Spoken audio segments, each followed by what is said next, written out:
Hey, it's Mike and Riding in the Ozarks, and we got my buddy's bike back here on the lift. So he's got a 2017 Street Glide, and he bought it in that denim black.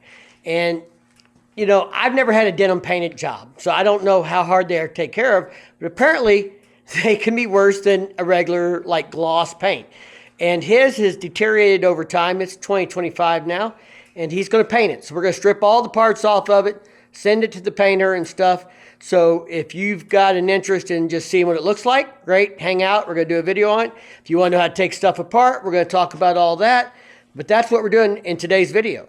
He's tried denim cleaner and all kinds of stuff, but at this point, he's tired of me busting his balls about how ugly his bike is and making him ride in the back of the pack and shit. So he's going to paint it. All right, we're making good progress here. Saddlebags are easy to take off. Everybody knows how to take saddlebags off.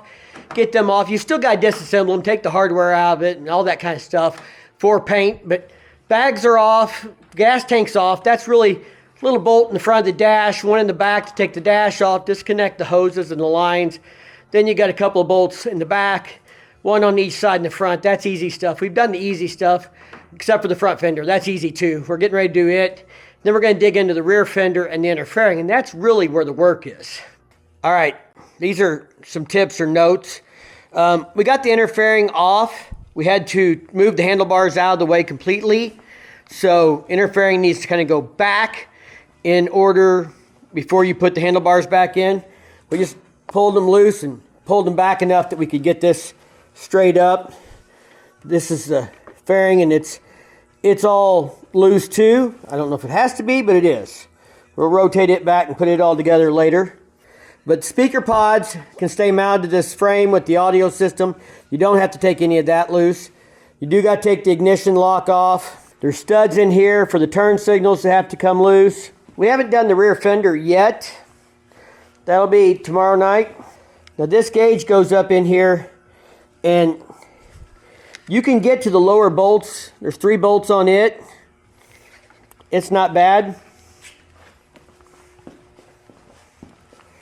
These other gauges have lower bolts that are really hard to get to, so we'll take them out now, and then we'll try and make sure we put them back in before we do it. Now here's this other trim.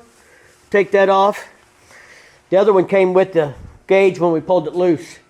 It's over here. He's got to clean all this stuff up before it gets ready for paint. Still got to disassemble the saddlebags, but we got quite a bit done in literally 2 hours. You'd be amazed how much you can take a bike apart in a couple hours. Still got to pull the headlight out of the bat wing and stuff so it can be prepped. It's got to be prepped for paint. All these little, like the nuts need to come off the back of it, all that kind of stuff. There's a lot of little stuff to do when you're going to paint a bike. Speaker grills should come out of there, as well as the gauges, cigarette lighter plug. I highly recommend that you get a service manual, you follow instructions in there. We did not look up how to take any of this apart. I've done everything but the inner fairing before, so we just kind of did it and felt our way through the inner fairing. I don't think it'll be that bad, but I wouldn't recommend, if you're not mechanically inclined or have a service manual, that you necessarily do this yourself. I mean, if you want to be retarded like me, then sure, go ahead. Vent hose, fuel line. This goes into the fuel assembly. These plugs are for that dummy switches on the bottom they're not hooked up to anything. His brake line here looks like it's been chewed a little bit. The protective coating. This should be a dramatic change once he gets it painted. I think he's going to do a couple other things, you know, clean up on it that he's kind of neglected. But since he's getting it painted, maybe we'll see. I don't know what all he's going to do, but we'll help him get it ready for the road and try and make it look like it's something cool instead of that ugly, ruined denim paint. All right, it's been 2 days, and Nick came back over last night, and we finished getting the rear fender off. Now, I didn't do like a complete how-to in this video. That's really not what we're doing here, but I will give you a couple of tips that I learned from doing this. I mean, a lot of this stuff is pretty simple. See the bolt that's holding it on, take the bolt out. I mean, a lot of it's not rocket science. I suggest you have a service manual if you're doing something like this, because you're going to need torque specs when you put all this back together and stuff. But one of the things we did learn is this saddlebag support here. To be able to get the fender out, there's bolts in here, and to get them clear this, you have to loosen this up. So that's bolt here, one here, and then you can get this thing back out. We put these back just to kind of hold it in place. Another neat little trick is this door for this dash is just a little cover. You don't have to take the whole glove box out. This door pops off of this. He's got a few parts left here. He took a lot of it with him last night. He's got to come back and get the rest of this.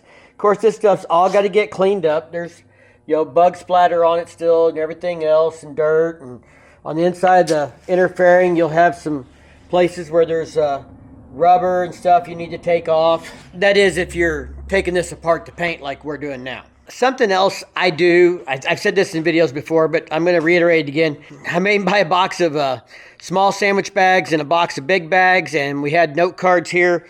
And pretty much when we take something apart, we put it in a bag. Now this one's not labeled because that's just the headlight trim.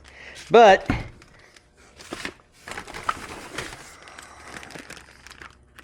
headlights in a bag with bolts. There's a card in there saying what it is.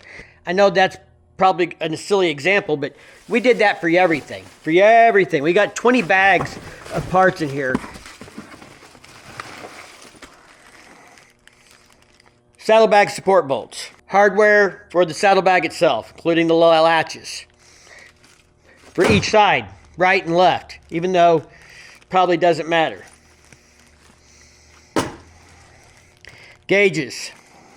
It just means when we go to put a part back on, we just got to find the bag for that part. Another thing you should do is check your bolt links.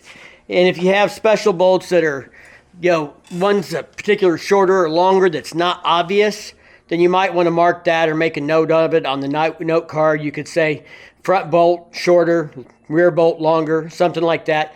Those are some tips if you're disassembling a bike, especially for something like this with paint. Hopefully it's not going to take too long, but I mean, he just decided Friday night that he's going to do this. Painter said he'd do it, but the painter doesn't even have the paint yet and stuff. So he's got to clean all these parts. He's got to get it to the painter. They've got to prep it.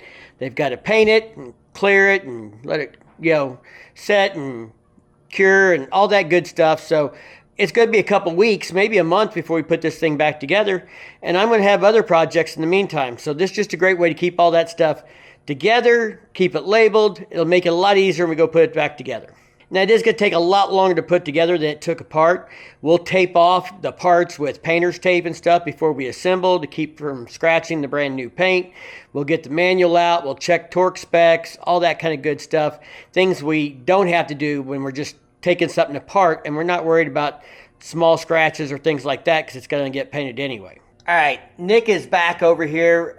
He's getting a new front tire, and the guy that's painting his bike said he could paint his front forks black. So we're going to go ahead and pull this tire off, get the forks out of this thing and stuff.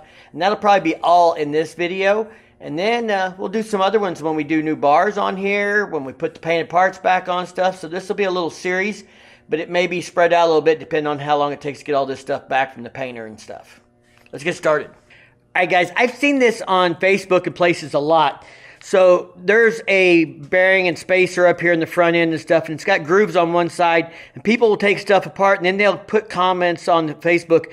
Do the grooves go to the inside or the outside? So, you know, take a picture before you start, make a video, whatever. Everybody's got a phone, make a video. Make your own videos of how you took it apart so you know how to put it back together.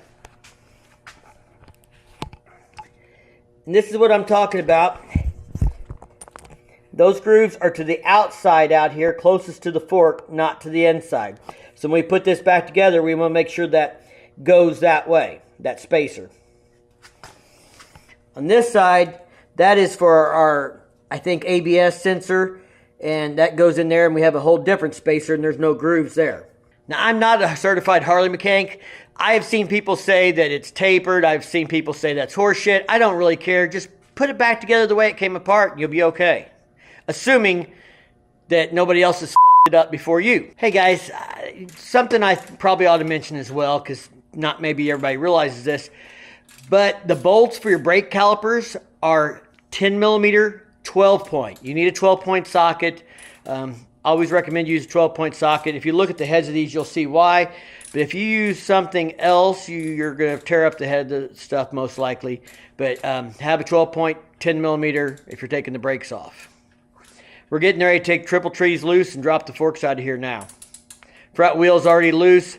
Took the axle apart. There's that spacer. Well, front end of the motorcycle's gone. Yep. Pull the axle out. Loosen up the triple tree pinch bolts. It's pretty easy. Makes it real easy to get the wheel off. Now, I do recommend if you have some Crown Royal sacks, I mean, collect them for, whatever reason. Not I'm saying you're an alcoholic like me, but they make a great bag to put over your calipers just to kind of help protect them. Lay them back up over the engine guard. If you have a bike that's painted and you're working on the front end and stuff, we always bag the calipers when we take them off to keep them from swinging and scratching anything up, fender or anything else. So another little tip.